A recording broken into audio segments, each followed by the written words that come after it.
حضور خواجہ معین الدین چشتی اجمیری رضی اللہ تعالیٰ عنہ کے زمانے کے کئی سال بعد ایک ایسے حکمراں آئے جنہیں دنیا حضرت اورنگزیب عالمگیر کے نام سے جانتی پہچانتی ہے۔ انہوں نے تقریباً 50 سال ہندوستان کی سرزمین پر حکومت کی، اور ایسی حکومت کی کہ آپ نے ہر کسی کو ذات پات کا نہ وہ دیا، درجہ نہ دیا، بلکہ چاہے ہندو ہوں یا مسلم، کسی بھی دھرم کے لوگ ہوں، سب کے ساتھ آپ نے یکتا فیصلہ سنایا۔ وہی حضرت اورنگزیب عالمگیر علیہ الرحمہ ہے۔ آپ کا یہ معمول تھا، آپ کا یہ طور و طریقہ تھا کہ جب بھی آپ کسی مزارات پر حاضری دیا کرتے تھے تو آپ کا یہ معمول تھا کہ سب سے پہلے آپ وہاں سلام عرض کرتے تھے، سب سے پہلے آپ اس مزار پر سلام پیش کیا کرتے تھے، اور 3 بار آپ کا معمول تھا آپ سلام پیش کیا کرتے تھے۔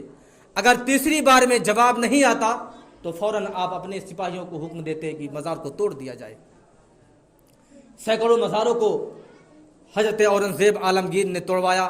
وہ ایسے مزارات تھے جن کا کوئی وجود نہیں تھا، صرف بس خواب غفلت میں اور شیطان کے بہکاوے سے لوگوں نے مزار بنا رکھا تھا، لیکن حقیقت میں وہاں کسی کا کوئی مزار نہیں ہوتا تھا۔ اسی وجہ سے آپ کا معمول تھا کہ جب بھی آپ جاتے تو آپ 3 بار سلام پیش کیا کرتے تھے۔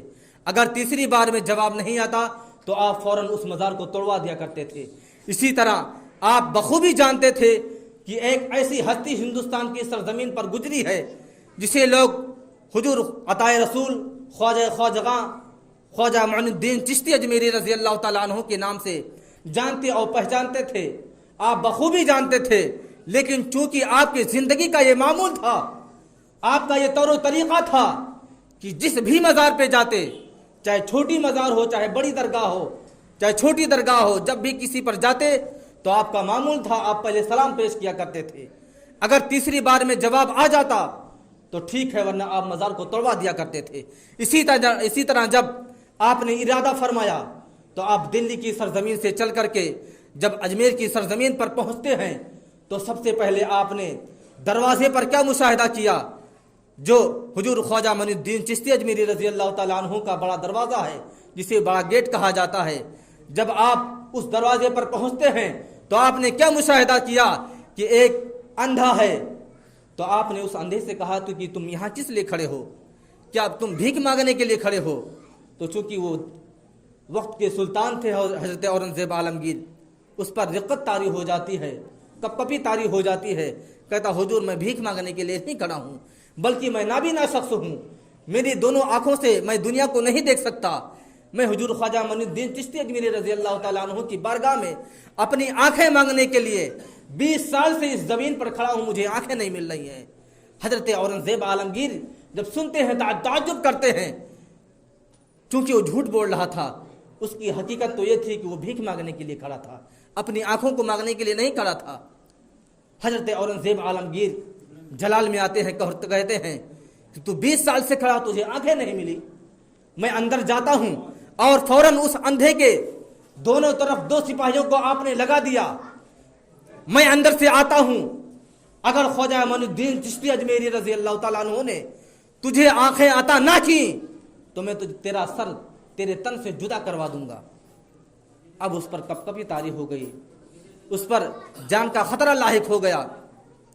حضور حضرت اورنگزیب عالمگیر اندر تشریف لے جاتے ہیں، اور چونکہ آپ اپنے معمول کے مطابق جب آپ نے حضور خواجہ معین الدین چشتی اجمیری رضی اللہ تعالیٰ عنہ کی بارگاہ میں پہلی بار سلام پیش کیا تو جواب نہیں آیا۔ دوسری بار پھر آپ نے عرض کیا السلام علیکم ورحمۃ اللہ وبرکاتہ، دوسری بار بھی سلام کا جواب نہیں آیا۔ تیسری بار جب آپ نے پھر سلام پیش کیا السلام علیکم ورحمۃ اللہ وبرکاتہ یا خواجہ معین الدین چشتی اجمیری، تیسری بار میں جواب آتا ہے وعلیکم السلام یا حجت الاسلام۔ تیسری بار میں حضور خواجہ معین الدین چشتی اجمیری رضی اللہ تعالی عنہ نے جواب دیا، اور جب چند دنوں کے بعد آپ کے خواب میں، یعنی حضرت اورنگزیب عالمگیر کے خواب میں حضور خواجہ معین الدین چشتی اجمیری رضی اللہ تعالیٰ عنہ تشریف لاتے ہیں تو حضرت اورنگزیب عالمگیر نے عرض کیا حضور آپ پہلے سلام کا جواب آپ نے کیوں نہ عنایت کیا؟ آپ کو سلام کا جواب دینا ہی تھا تو آپ نے تیسری بار میں کیوں سلام کا جواب دیا؟ حضور خواجہ معین الدین چشتی اجمیری رضی اللہ تعالیٰ عنہ ارشاد فرماتے ہیں اے ہندوستان کے سلطان اورنگزیب عالمگیر، اے حجت الاسلام، جب آپ نے مجھ سے پہلی بار سلام کیا تھا تو میں خانہ کعبہ کے گرد اللہ کی بارگاہ میں سجدے میں تھا.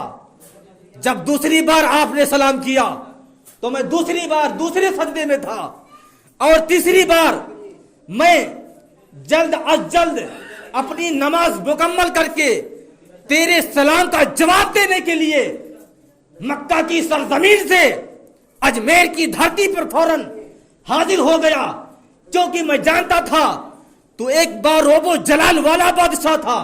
اگر میں تیسری بار میں تیرے سلام کا جواب نہیں دیتا تو یقیناً تو میرے مزار کو توڑا دیتا اور دنیا کے لیے ایک تماشا بن جاتا کہ یقیناً حضور خواجہ غریب نواز رضی اللہ تعالیٰ عنہ کا یہ مزار نہیں ہے بلکہ ایک خانقاہ ہی نہیں ہے.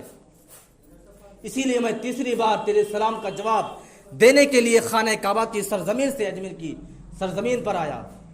اور آگے سماعت کیجئے اس اندھے کا کیا ہوتا ہے جب حضرت اورنگزیب عالمگیر حضور خواجہ معین الدین چشتی اجمیری رضی اللہ تعالیٰ عنہ کی بارگاہ میں سلام اور فاتحہ کا نذرانہ عقیدت پیش کر کے جب باہر تشریف لے جاتے ہیں تو ادھر تو اس کی حالت خراب تھی.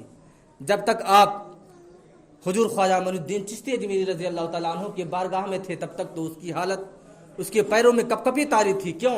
اس وجہ سے 20 سال سے وہ صرف ڈھونگی کر رہا تھا، صرف بھیک مانگنے کے لیے صرف بھیک مانگتا تھا اپنے آنکھوں کا سہارا لے کر کے کہ میں نابینا شخص ہوں، میں کچھ کر نہیں سکتا. کیونکہ جب حضرت اورنگزیب عالمگیر نے اسے دریافت کیا تھا تو اس نے بردستہ یہی کہا تھا کہ میں اپنی آنکھوں کے لیے کھڑا ہوں، حالانکہ بھیک مانگنے کے لیے کھڑا تھا. اور جب اب جان گیا کہ میرے جان کے لالے پڑ گئے ہیں، اب تو آنکھیں ہی نہیں میرا سر بھی چلا جائے گا، اب تو آنکھیں ہی نہیں، اب تو بینائی ہی نہیں، بلکہ اب تو میرا سر میرے تن سے جدا کر دیا جائے گا. کیونکہ 2 پولیس حضرت اورنگزیب عالمگیر کے 2 باڈی گارڈ اس کے دونوں طرف تلواریں لے کر کے کھڑے تھے تاکہ وہ شخص بھاگ نہ پائے. اور جب اس نے اپنا عریضہ حضور خواجہ معین الدین چشتی اجمیری رضی اللہ تعالیٰ عنہ کی بارگاہ میں پیش کیا ہے، یا خواجہ معین الدین چشتی اجمیری میری مدد فرمائیے، ابھی تک تو میں نابینا ہی تھا، اب تو میں بغیر جان کے رہ جاؤں گا، بغیر سر کے رہ جاؤں گا. اے خواجہ معین الدین چشتی اجمیری مجھے آنکھیں عطا کر دیجئے. اور جب حضرت اورنگزیب عالمگیر آتے ہیں تو اس سے پہلے وہ چلانا شروع کر دیتا ہے، اے اورنگزیب عالمگیر، خواجہ معین الدین چشتی اجمیری نے مجھے دونوں آنکھیں عطا کر دی ہیں.